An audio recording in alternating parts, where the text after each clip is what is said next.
Hey guys, it's Ben the Coin Geek at Old Pueblo Coin, back off of the road again and happy to be home after a trip to a little place called Denver, and still got my tag here. I'm just ready to go right back for next year.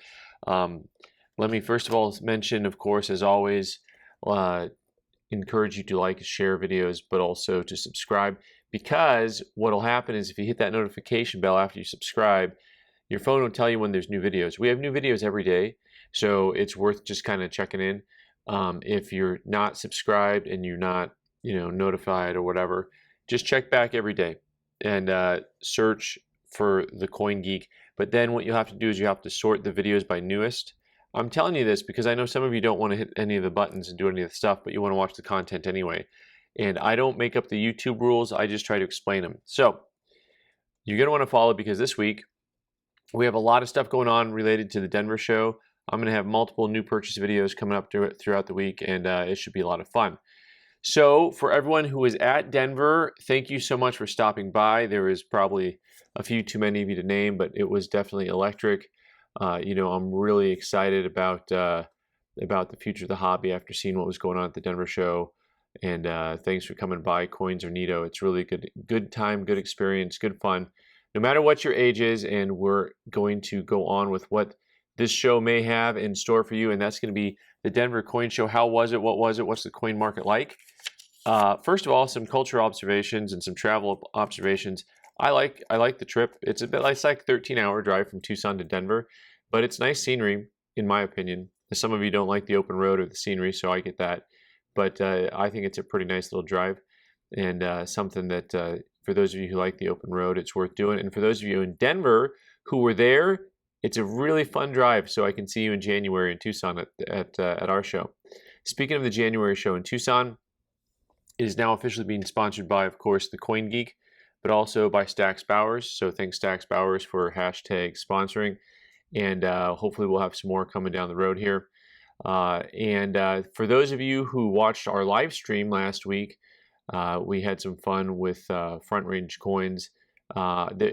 I'm pretty sure they're going to be coming in January, but I can't hold their feet to that yet. But I hope to have them there with some of their really spectacular inventory for everyone to look at, and it's a good time. It's a good time. Denver was a good time. I still would recommend the show to anybody. They do the show twice a year. Hats off to Neil and company for a really well-run show. You're talking about a show that has probably, what would I say, 60 or 70 dealers. It feels like something like that. It's a pretty nice. It's kind of into that what I call right-sized show. It's a 3-day show with a setup the day before. So the show is actually Thursday, Friday, and Saturday. And typically on shows, no matter what day your first day of the show is, even if it's in the middle of the week, it feels like that day is very busy. There's a lot of activity for people who want to get there early and do business. They hope to do all their coin hunting and find good stuff. Pro tip, I call this a pro tip, and people disagree with me on this entirely. You don't have to be there the first day to find stuff that's good and stuff that's on your want list. Just so you know, if you're not able to make a show the first day, there is still millions of dollars worth of coins. Like, there's still tens of thousands of coins in that room for you to shop from. I oftentimes find good stuff later in the show, and fun stuff later in the show. So don't ever be discouraged if you can't get there first thing. So this show is different in a couple different ways. This show is different than any show that I've done in the last couple of years, in that nobody left the show early. And I don't mean that literally. There's probably one or two people that packed up. But usually on a show this size, day one, everyone's there. Day two, at the end of day two, we usually see 10 or 20% of the people start to pack up. In day three, after a couple of hours, you see everyone else pack up. We were busy the entire time. This is the first show I've done where we were busy the whole time. And so that's a couple different things. Hats off to the Denver Coin Club for having such a wonderful, active community. Hats off to Neil and gang again for providing a show that people want to come to. The show is off the beaten path a little bit. I'll get back to that in a second. So, but to me, it's kind of a big deal that the show is busy for 3 days straight. I find that to be just kind of a really nice sign Like I said, I'm so used to going to shows and people leaving early, but the majority of the dealers were still there at closing time on Saturday, which was 4 o'clock. And that is so unusual. You know, I mean, people pack up because they have travel plans and stuff like that. But this was a little bit different. Um, so the show is a little bit off the beaten path. It is someplace that you have to go to and get to. A lot of people in the Denver area are used to going to this venue. But what I like about that, it's not like it's someplace people are just going to wander in off the street. You know, I know that sometimes people think that there's a barrier when you have a show that's location is not right in the city center and all this stuff.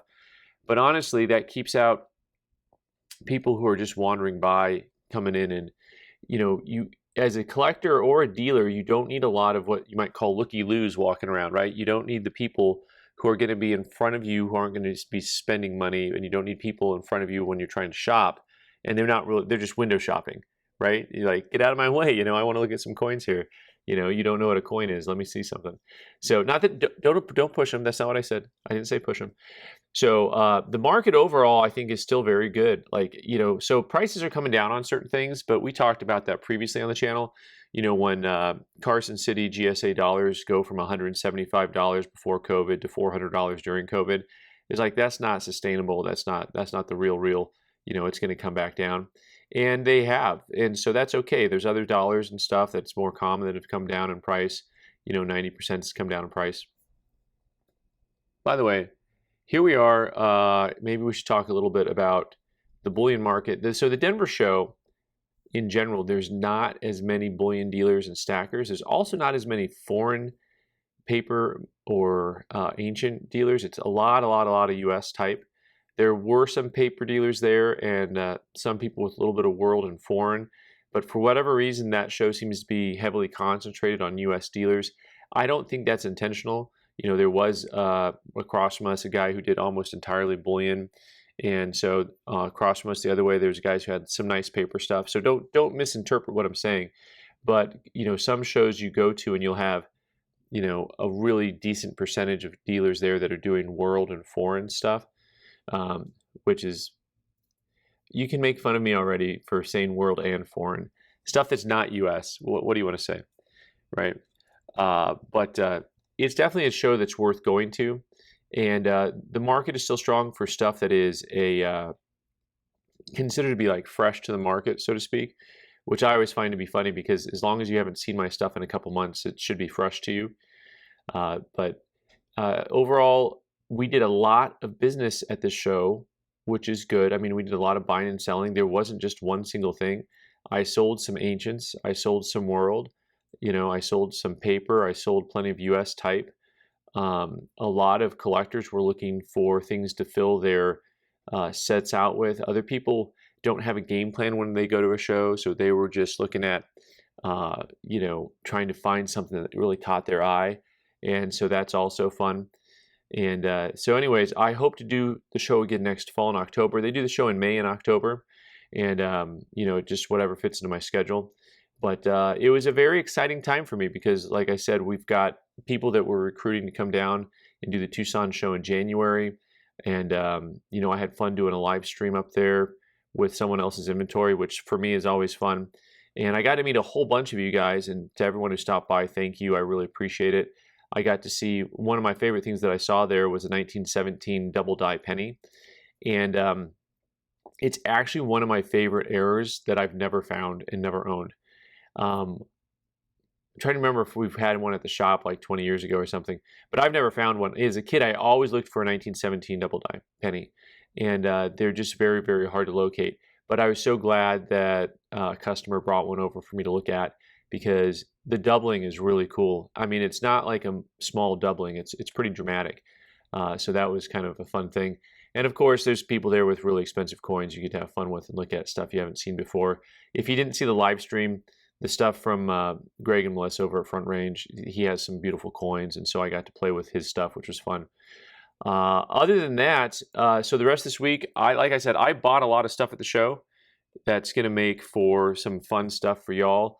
I'm probably going to have to parcel it into different videos because I've got a whole big group of ancients and some world stuff. I got a lot of US stuff, and the US stuff will probably break into 2 different videos just because there's a lot of stuff there. So hopefully throughout the week we'll have just some fun stuff to look at together.